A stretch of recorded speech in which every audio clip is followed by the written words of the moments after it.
Assalamualaikum, man. Hi, my name Akmal Hisyam bin Jamaludin. Hi, my name is Nur Nadiah binti Kamaruzaman. Assalamualaikum and hi, my name is Amirra Fatin Aqilah binti Hadun. Today, our group will presenting to you a topic that is related in this course, which are IBSE, Inquiry-Based Science Education, and Problem-Based Learning in Science Classroom. Hi, my name is Ezza Munirah binti Zaidi. Hi, my name is Siti Nurhafizah binti Zainal Abidin. Before we go further into inquiry-based science education, let's take a look what is inquiry. Inquiry is an act of asking information or knowledge. Inquiry is a process that requires students to understand the properties of science and the nature of science that can be achieved by experiment. Inquiry involves testing and information searching that leads to the discovery. Discovery acts as a tool to gain knowledge, and then with the addition of experiences factor, the learning become more easier to gather and to collect the facts. Inquiry-based science education is an educational practice that has been introduced all over the world in order to ensure that all students understand and possess higher ability to learn scientific concepts. IBSE provides some of the criteria that satisfy 21st century learning that includes 4C, critical thinking, communication, collaboration, and creativity. Essentially, it was inspired by constructivist learning theory, which refer to the idea that learners construct knowledge and concepts for themselves. IBSE has also been introduced to make learning sessions become more effective and more innovative because the traditional teaching method makes students feel bored, less practical activity, and restrict the development skill of students. In this situation, traditional approach only emphasizing on memorization rather than understanding. Now, we will look into the history implementation of IBSE in Malaysia. Inquiry-based science education IBSE in the science curriculum has been introduced since 1960. It introduces scientific activities such as by conducting experiments. Science subjects have been introduced as a separate subject in primary school in the 1960 until 1980. Later, in 1983 onwards, KBSR science infused with geography subject and known as history and civic. Then, science was known as a separate subject again in 1992. In this year, science inquiry programs in Teachers Training Institute and University has been implemented. It is to develop the better understanding into the practice of inquiry-based science education as an innovative approach to teaching science. Continue from the previous slide, starting in 2017, the Secondary School Curriculum Standard KSSM is carried out to improve the Secondary School Integrated Curriculum KBSM, which was implemented in 1989. Lastly, teaching and learning science approaches emphasize into the in-depth study by using the inquiry method. For your information, inquiry is founded on three integral domains in which consisted of first, knowledge, understanding, application, secondly, skills and processes, third, ethics and attitudes. These are the skills that students should master it so they can solve the problem and make decisions in their life. Next, I will explain on 4 characteristics of IBSE. First, student-centered. In this learning, teacher will play their role as a facilitator to help students in answering questions or providing results in observation. Second, enhance inquisitive and patient. IBSE enhance students to be more active in classroom in order to achieve the objective of learning by providing questions. Third, state questions and influence in the process of finding information. IBSE also involve cognitive, affective, and psychomotor process in students. Now, I will explain on level of IBSE. There are 4 levels of IBSE. The first level is confirmation inquiry. The second level is structured inquiry. The third level is guided inquiry. And the fourth level is open inquiry. The lowest level of IBSE is confirmation inquiry. In this level, teacher will provide questions and procedure on how to conduct the observation. The results are exist, but the purpose is the students must conduct the procedures following teacher's instruction to verify the existing results. This level is suitable for students to increase their understanding on the concept or something that they have learned before. The second level of IBSE is structured inquiry. In this level, teacher will provide questions and procedures to conduct the observation. The answers are not provided by the teachers, so the students must conduct the procedures following teacher's instruction to get the answers from the data collected. The third level of IBSE is guided inquiry. In this level, the teacher only provides questions for the students. The students will plan for their procedures and conduct the procedures to get the answers or result from observation. The highest level of IBSE is open inquiry. This level is achieved when students are managed to create their own questions, conduct their own procedures, and get the answer for the observations. So these are the summary on level of IBSE that I have explained just now. You can look at the table so that you can get more understanding on the comparison of every level of IBSE. So for example, for confirmation inquiry, the teachers provide questions, procedure and result to the students.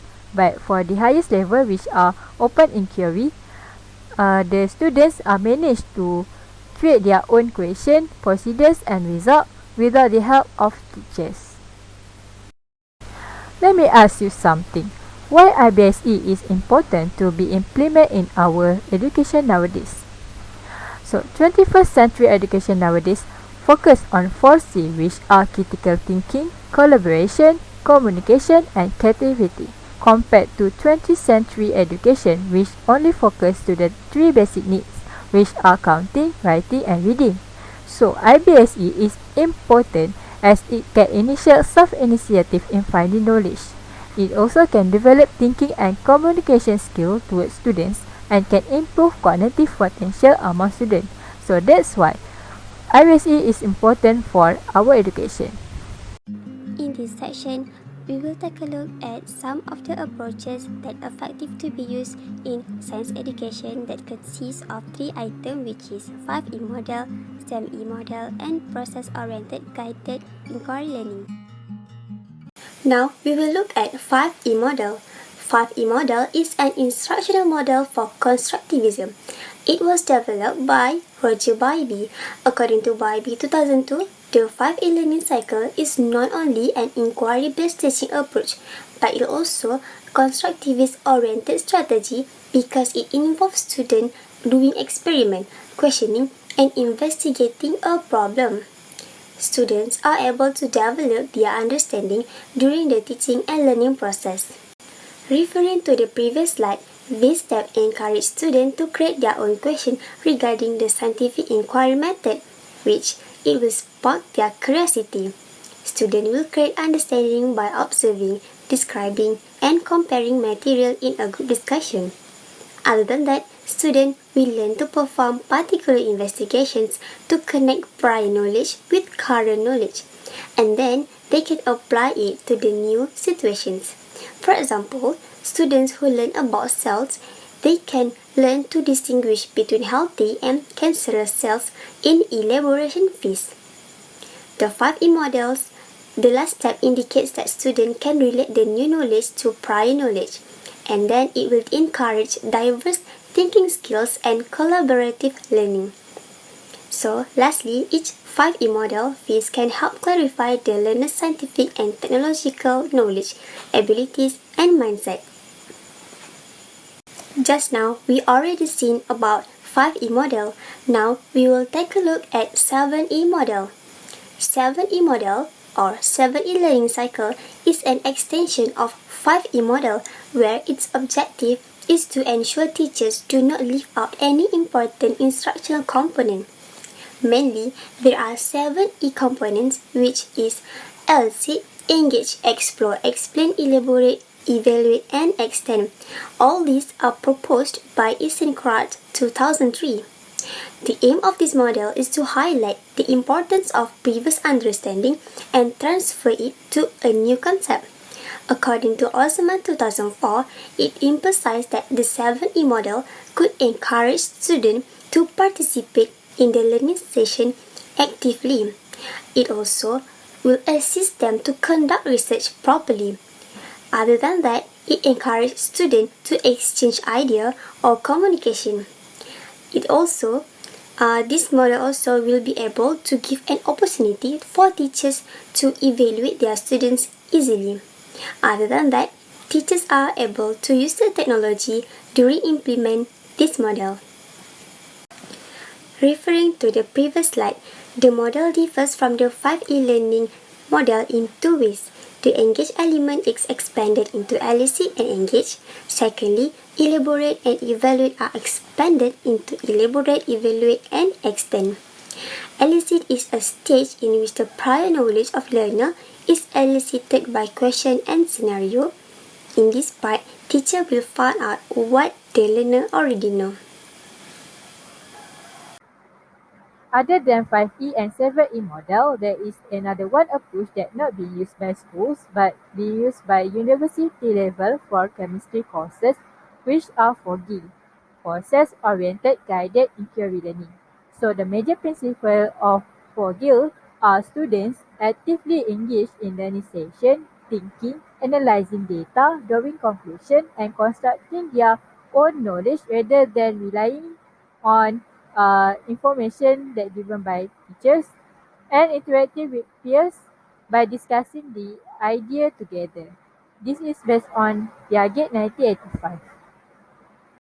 Hi and Assalamualaikum warahmatullahi wabarakatuh. I am your next presenter. My name is Ezza Munirah binti Zaidi, and in this section we will discuss on problem-based learning.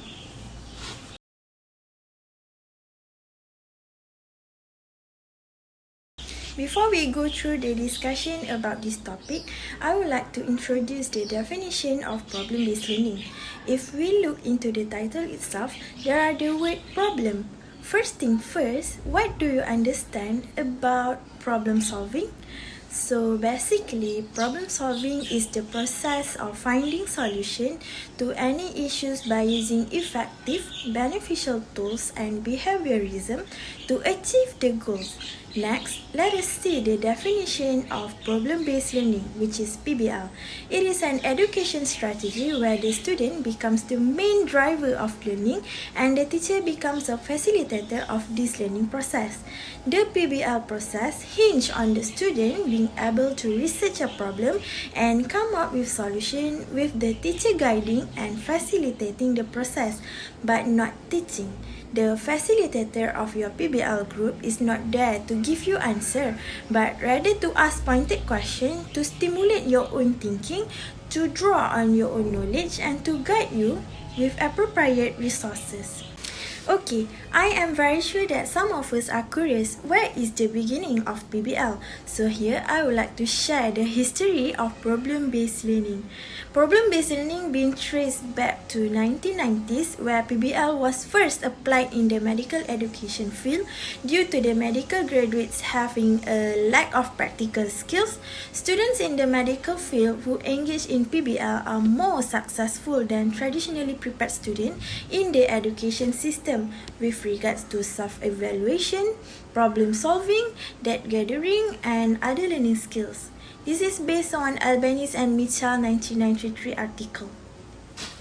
So this is the brief history of problem-based learning, where the first began at McMaster University Medical School in the mid of 1960 and soon been adopted by another 3 medical schools, which are University of Limburg, University of Newcastle, and University of Mexico. Next, here I attach together the research finding regarding problem-based learning. According to Siti Jamal 2020, problem-based learning is one of the active learning approach that can help students become actively involved in the classroom. Based on this fact, the ideal learning model for creativity and problem solving is the problem-based learning. Another finding is, according to Elaine 2016, problem-based learning (PBL) has been widely adopted in diverse fields and educational contexts to promote a critical thinking and problem solving in authentic learning. Authentic learning here refers to a wide variety of educational and instructional techniques focused on connecting what students are taught in the school to the real-world issue, problem, and application.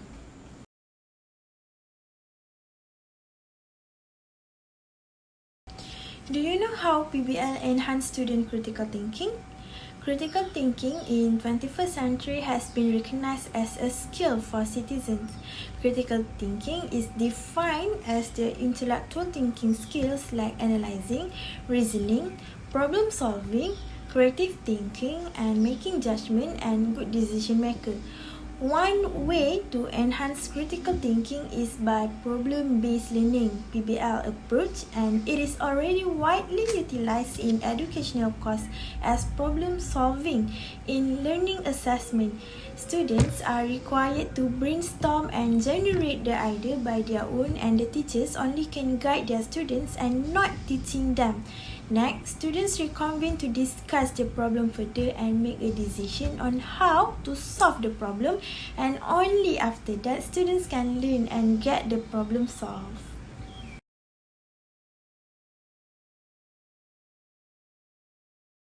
Okay, now we will move to the characteristic part of problem-based learning. Here I provided you with some examples of characteristics of PBL, and one of the characteristics is the collaboration is essential. In the world of the school, most learners will find themselves in jobs where they need to share information and work productively with others. PBL provide a format for the development of these essential skills. During a PBL session, the tutor will ask questions of any and all members need to ensure that the information has been shared between members in the relation to the group's problems. Next, learning is student-centered and the teacher only act as facilitator to guide the students. And last but not least, one of the characteristics is learning occurs in small group of students. It is to make sure the discussion are more easier. The problem-based learning tutorial process involves working in small groups of learners. Each student takes on a role within the groups that may be formal or informal, and the role often alternates. It is focused on the students' reflection and reasoning to construct their own learning. There were some steps that may be involved in problem-based learning for students. During my reading, I found some said there were 6 and some were 7. Here I will show you some 7 steps that involve in problem-based learning for the students. For step 1, they need to explore the issue. Students must collect the essential data so they will gain knowledge of new concepts, principles, and abilities related to the proposed subject. In step 2, they need to state what is known. Individual students and groups will make a list of what they already know about the situation and what they don't. In the step 3, they need to define the issue. Students will define the challenge in terms of what they already know and what they hope to learn. For step 4, they need to research the knowledge. Students must locate the source and information that will aid in development of a strong case. For step 5, to investigate the solution. Students will make a list of possible action and solution to the problem as well as hypotheses to test. In step 6, to present and support the chosen solution. Students must present the solution and clarify their conclusion clearly with appropriate data and also proof. Last but not least, review performance. Students must assess their performance and devise strategies to enhancing their problem-solving abilities. The role of the teacher is to facilitate learning by supporting, guiding, and monitoring the learning process. The teacher aims to build students' confidence when addressing problems while also expanding their understanding. As for now, I will use problem-based learning as PBL. The construct for teaching PBL are very different from traditional classroom and often require more preparation time and resources to support small group learning. There are three theories that may be related to PBL, which are constructivism, cognitivism, and scaffolding. Constructivism theory says the learner needs to construct knowledge rather than just passively taking information. According to Piaget, assimilation and accumulation require an active learner, not a passive one, because problem-solving skills cannot be taught, but they must be discovered. PBL follow a constructivist perspective in learning, as the role of the instructor is to guide and challenge the learning process rather than strictly providing the knowledge. Students also considered to be active agents who engage in social knowledge construction. Next, according to this theory of cognitivism, students are actively involved in the way they process the knowledge. For Egan and Couchard 2001, one of the goals PBL in particular is the development of self-directed learning, which enables students to be aware of and control their learning progress. Therefore, it can be said that PBL is also closely related to cognitivism theory. Scaffolding is a teaching method that helps students learn more by working with a teacher or a more advanced student to achieve their learning goals. The theory behind instructional scaffolding is that, compared to learning independently, students learn more when collaborating with others who have a wider range of skills and knowledge than the student currently does. So now, we will go through the tools that can be used in PBL. Collaborative tools help students to communicate regularly or from anywhere in a group. Students need to collaborate in having conversations to solve an issue. Since the development of online learning, students are able to use technology to collaborate on brainstorming and research. There are a variety of online tools available to enhance group cooperation. One of the steps in PBL, students need to collect information. By research tool, students can acquire background information and study potential solutions to the problem. There were many search engines available that provide access to endless information. However, their huge amount might be confusing as it becomes more difficult to locate reliable sources. Libraries are more selective option and often offer online database but require an account or membership. Presenting the solution is one of the steps in PBL. It is crucial since it has a direct impact on the learning result. Students must propose and defend the answer to the problem. By using presentation tools, presentations have been considerably easier and more successful because of technological advancements that allow for the incorporation of visual aids like chart, animation, and menu. It is possible to clearly explain concepts and relationship between the ideas by using a variety of tools. Wow, we have discussed a lot about PBL. But Nadia, I have something to ask. What is the advantage of PBL? Yes, Ezza. Problem-based learning has several advantages. Problem-based learning is based on a student-centered approach which encourages active learning and improves information comprehension and retention. It also aids in the development of life skills that may be used to a variety of situations. It also may be used to improve topic understanding while also stimulating communication, problem-solving, critical thinking, teamwork, and self-directed learning abilities. Problem-based learning may help students perform more effectively in real-world situations. By leveraging the intellect of collective group, different perspectives might offer students a different perception and solutions to a problem. Wow, there are so many advantages in PBL.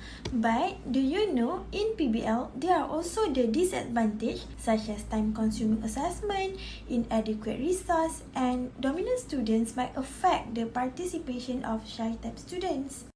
Oh, that means there are always pros and cons in every method of learning, and it depends on the individual and how they use it. Is that right, Amirra? Yes, that's right. So, teachers need to be proficient with each learning technique and adapt with student behavior so that teachers can use appropriate technique while teaching and learning process. So next, we jump into the implementation of PBL. So, before the teacher start with their lesson, they need to find the suitable with a process-oriented courses outcome, things like research and problem solving. So, learning reflection, writing sample and rubrics are the assessment which is related suitable to measure the student understanding. So, designing the scenario. So, the teacher need to create scenario that contain real and complex issue which related with the courses. So, scenario must be interesting, motivating, and able to cater and generate good decision for the student to able to meet the learning outcomes. And if the student doesn't know about the PBL, so the teacher need to introduce to them before they can get the idea to understand about the problem. So for this session, it will be more focused on the student, where during the recess time, the student will brainstorming in the group to determine what they don't know, what they already know, what they need to know more, and where to find the more data about to solve the problem. So during the product performance, the student will present in front of other group about what they found, what they know, and the solution about solving the problem they be given. So after the presentation, teacher will evaluate the presentation and determine either the student already achieved the objective or the research. So as for example, the teacher will give a picture something like this. So the teacher will ask, what is the uses of the coconut tree? So the student will find the uses of the fruit, the leaf, the trunk, the branch, or the coconut shells. And then the student will present what they already find about the fruits can be eaten or can be drink. The leaf can be used as a ketupat, something like that. So this is a simple example about the PBL execution in the class. So for this session, this is a guideline for the teachers to emphasize PBL inside the science classroom. So there's a simple guideline, which is the simulation, field study, and experiment. So the simulation is something like simple role play, something like games for the teachers to conduct. Students able to learn something aside from the learning facts. So field study is something example like teacher will be bring the student into the like botanical farm, or maybe they will see any cows to learn about biology firsthand. And experiment is a simple, normal, will be used inside every science subject, something like biology, physics, and chemistry, where the student will learn about what will happen if they do this and what will happen if they do that. So with that, the student will know and will gain more through the experiment. So for now, we have reached at the conclusion. Inquiry-based science education, or IBSE, is developed from inquiry-based learning, or known as IBL, but IBSE approaches the science subject only. In many studies conducted, it was shown that IBSE has a potential to transform a formal science lesson to an enjoyable science lesson for the primary school level students who can be exposed to simple inquiry and fun hands-on activities. Problem-based learning, or can be said as PBL, can be used for IBSE since PBL is one of the type of IBL. PBL provides a learning based on students to construct their understanding through their prior experience, which embrace the principle of good learning and also teaching. When student-directed learning was applied, it promotes active and deep learning. Thus, it encourages a self-sufficiency preparation for lifelong learning. As for now, we believe that the curricula in schools need to be redesigned so that IBSE can be conducted efficiently.